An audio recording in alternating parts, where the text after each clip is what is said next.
Hidup berhikmat di tahun yang baru. Saya sudah katakan bahwa jangan sampai kita membuat kebodohan lagi seperti yang pernah kita lakukan mungkin di tahun yang sudah lewat. Mari saudara, momen tahun yang baru ini adalah momen di mana untuk kita berubah menjadi lebih baik lagi. Nah, pada kesempatan ini saya ingin kita mau belajar dari 4 binatang yang disebut di dalam Amsal sebagai binatang yang sangat berhikmat. Mari kita baca di dalam Amsal 30 ayat 24 sampai 28. Ada 4 binatang yang terkecil di bumi tetapi yang sangat cekatan. Semut bangsa yang tidak kuat tetapi yang menyediakan makanannya di musim panas. Pelanduk bangsa yang lemah, tetapi yang membuat rumahnya di bukit batu. Belalang yang tidak mempunyai raja, namun semuanya berbaris dengan teratur. Cicak yang dapat kau tangkap dengan tangan, tetapi yang juga ada di istana-istana raja. Ilmu pengetahuan banyak mencontoh kelebihan daripada binatang. Itu banyak sekali dari sisi ilmu pengetahuan. Bagaimana kelelawar itu dia bisa menghindar, dia punya radar dipelajari. Cicak itu bisa menempel di dinding. Dengan teknologi nano mereka mencoba membuat sarung tangan yang bisa membuat manusia menempel. Jadi itu hal yang umum. Tapi di dalam Alkitab kita melihat bahwa firman Tuhan juga berkata bahwa kita harus belajar dari kelebihan binatang-binatang yang berhikmat dikatakan. Di dalam kata aslinya sangat cekatan itu dipakai kata hokmah. Jadi kalau bahasa Ibrani itu diulang hokmah itu artinya hokmah itu hikmat. Dari binatang ini yang paling berhikmat. Nah mari kita bersama-sama melihat satu persatu. Kita mulai dengan si semut yang kecil. Dari sejak kita TK, SD kita sudah diajar tentang kelebihan semut ini. Dan Alkitab juga mengatakan bahwa semut itu punya kelebihan. Dia adalah binatang yang tahu masa atau tahu musim. Dia bisa mengenal musim dan dia memakai kesempatan untuk menyediakan makanan sebanyak-banyaknya pada musim kemarau. Jadi dikatakan bahwa semut ini punya kelebihan yang harus kita miliki, yaitu kita harus juga tahu masa, tahu musim, tahu waktu. Di dalam kitab Injil, Tuhan Yesus pernah menegur orang Farisi dan Saduki. Tuhan Yesus berkata, kamu ini orang pinter.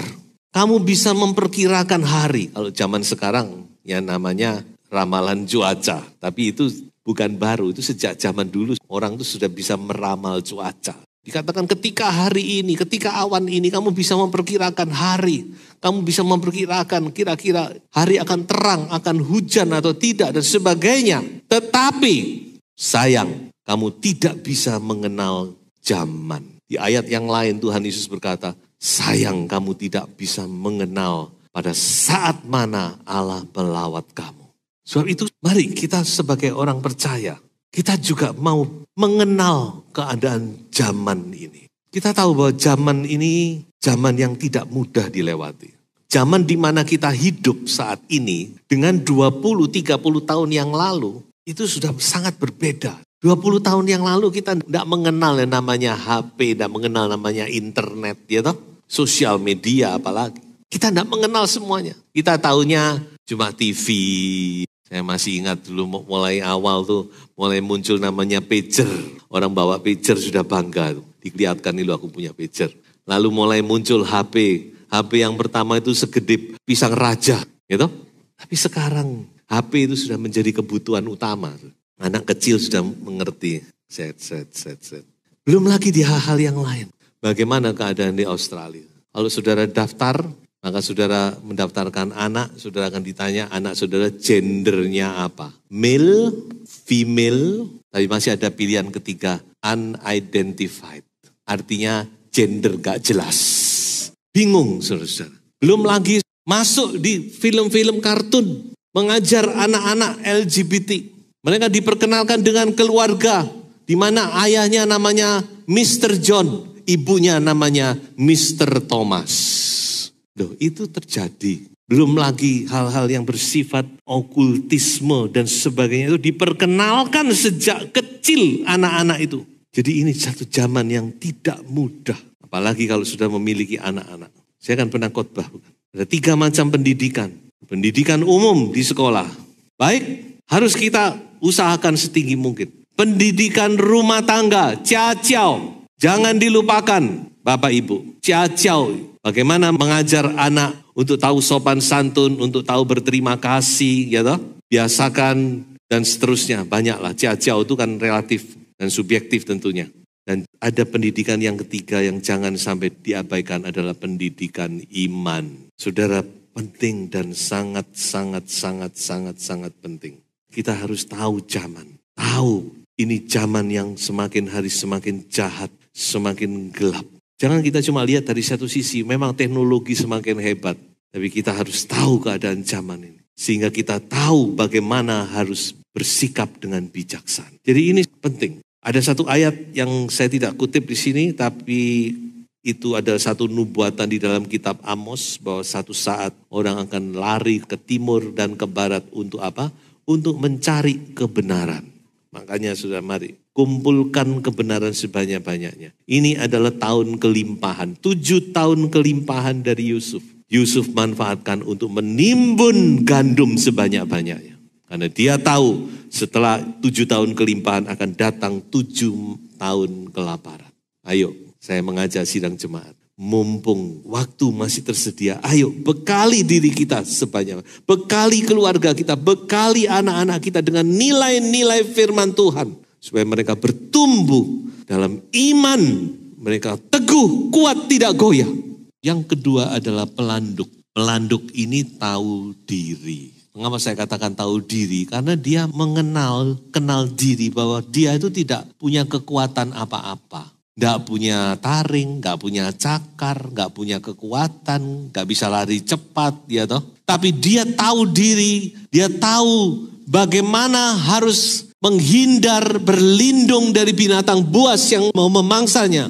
Yaitu dia mencari perlindungan di bukit-bukit batu yang kuat. Ini adalah gambaran anak Tuhan yang kenal dirinya. Mari kita menjadi anak Tuhan yang menyadari bahwa kita lemah. Lebih baik kita mengaku lemah di hadapan Tuhan daripada kita merasa kuat. Sebab ketika kita merasa kuat, Tuhan akan oke, silakan. Tapi ketika kita merasa, Tuhan, aku lemah, aku tidak mampu, aku kurang berhikmat, aku butuh pertolongan-Mu, aku butuh Engkau. Jadilah gunung batuku, tempat aku berlindung.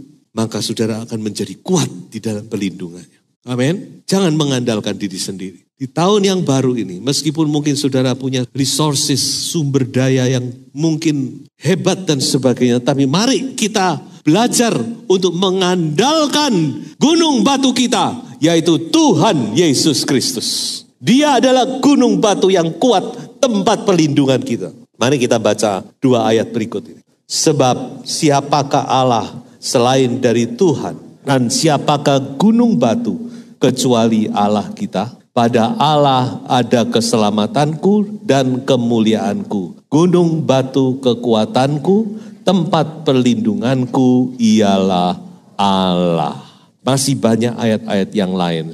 Mari kita belajar dari Daud. Bagaimana Daud sangat mengandalkan Tuhan. Dia sangat mengandalkan Tuhan. Dia berkata, Tuhan engkau gunung batuku. Haleluya. Dan bersama dengan Tuhan kita kuat. Amin. Bersama dengan Tuhan kita aman. Bersama dengan Tuhan kita terlindung. Mari jadilah pelanduk-pelanduk yang penuh dengan hikmat Allah. Dan yang ketiga adalah belalang. Dan saya katakan bahwa belalang ini tahu aturan. Nah, saya selalu pakai kata tahu supaya mudah diingat. Kalau semut tadi tahu apa? Tahu masa. Kalau pelanduk tahu diri. Kalau belalang ini tahu aturan. Firman Tuhan berkata, meskipun tidak ada yang mengatur, tetapi dia berbaris dengan teratur. Artinya dia adalah binatang yang tahu aturan, walaupun itu mungkin tidak tertulis. Nah, kalau sekarang kan gitu. Ada aturan yang tertulis, ada aturan yang tidak tertulis.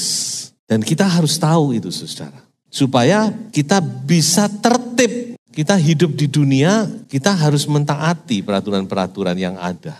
Contoh, anak sekolah, ada tata tertib sekolah. Saya masih ingat dulu. Saudara yang lulusan Waing pasti tahu, tatibnya Waing itu ketat sekali. Kalau kita bersalah, kita harus menyalin tatib nomor sekian, salin 75 kali, salin 100 kali.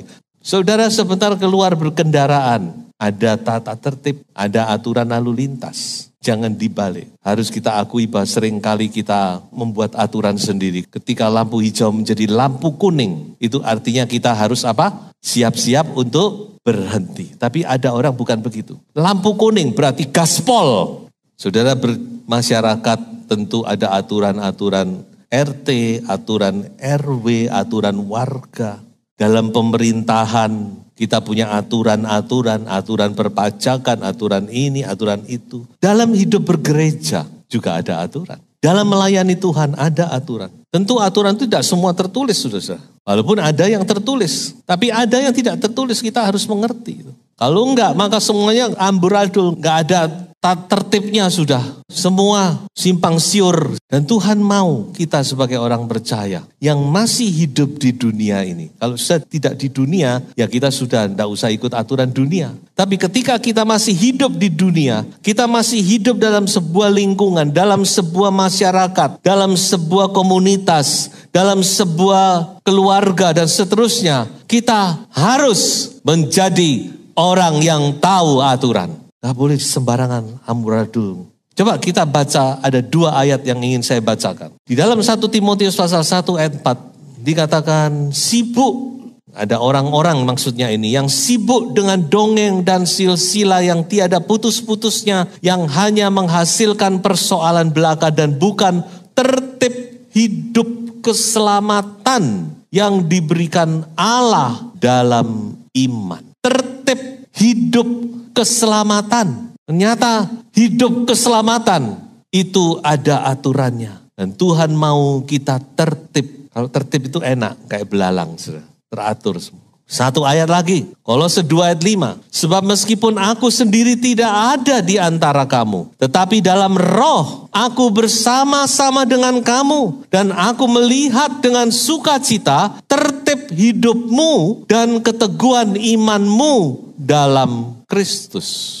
Mari saya ajak kita semua di tahun yang baru sebagai anggota masyarakat, sebagai anggota ya apapun juga lah. Saudara bermasyarakat, saudara sebagai warga negara, saudara sebagai jemaat gereja, saudara sebagai pelayan-pelayan gereja. Mari kita belajar hidup di dalam ketertiban. Karena itu salah satu bentuk daripada hikmat. Itu salah satu perwujudan daripada hikmat. Dan sekarang saya akan masuk kepada binatang yang keempat adalah cicak, cecek. Dan firman Tuhan berkata apa? Cicak itu dapat kau tangkap dengan tangan.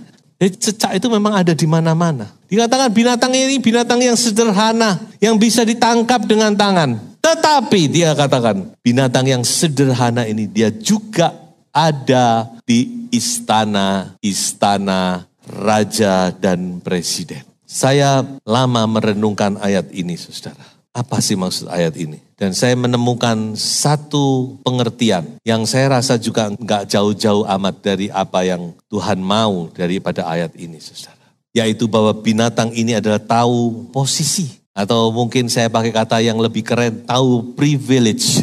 Binatang yang sederhana, yang lemah, yang bisa ditangkap dengan tangan. Tapi binatang ini punya privilege yang luar biasa karena dia bisa masuk ke istana-istana raja. Dan dia bisa mendengar percakapan raja. Artinya apa? Binatang ini tahu privilege-nya, tahu keistimewaannya, tahu posisinya. Dan saya mau katakan, inilah gambaran saudara dan saya.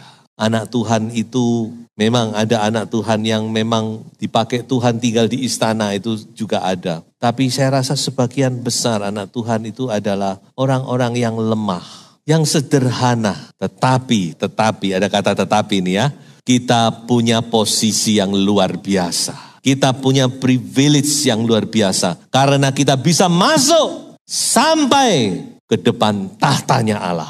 Ingat, Esther aja mau menghadap suaminya yang notabene raja waktu itu. Dia harus puasa dulu. Dia masih tidak tahu diterima apa enggak. Masih nunggu suaminya mengulurkan tongkat emas ya toh. Tapi kita sudah bukan lagi demikian. Kita bisa setiap saat, setiap waktu kita datang menghampiri tahta kasih karunia. Oleh sebab kita sudah dibenarkan oleh darah Yesus. Amin. Itu firman Tuhan. Kita bisa masuk menghadap tahtanya Allah. Ingat, ini tahtanya Allah yang menciptakan segala-galanya. Allah itu di atas segala-galanya. Allah yang menciptakan ruang, waktu, dan wujud. Sebelum itu ada semuanya, Allah sudah ada. Jadi saudara-saudara kita ini punya keistimewaan yang luar biasa. Oleh karena darah Yesus, oleh karena kita dibenarkan, kita menjadi anak-anak Allah.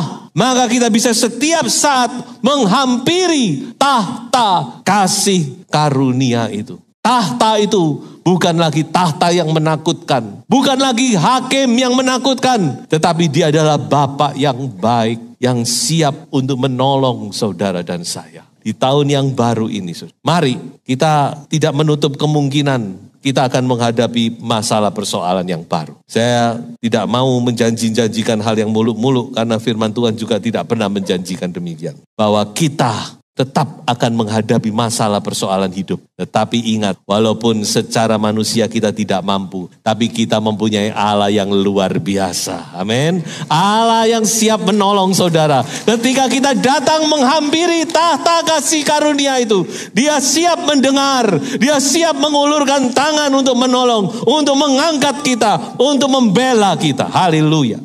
Puji Tuhan. Mari kita baca satu ayat ini. Saya akhiri di dalam ayat ini. Kita baca, ini adalah posisi kita yang luar biasa. Sebab itu, marilah kita dengan penuh keberanian menghampiri tahta kasih karunia. Supaya kita menerima apa? Rahmat dan menemukan kasih karunia untuk mendapat pertolongan kita pada waktunya. Selamat menjalani hidup yang berhikmat.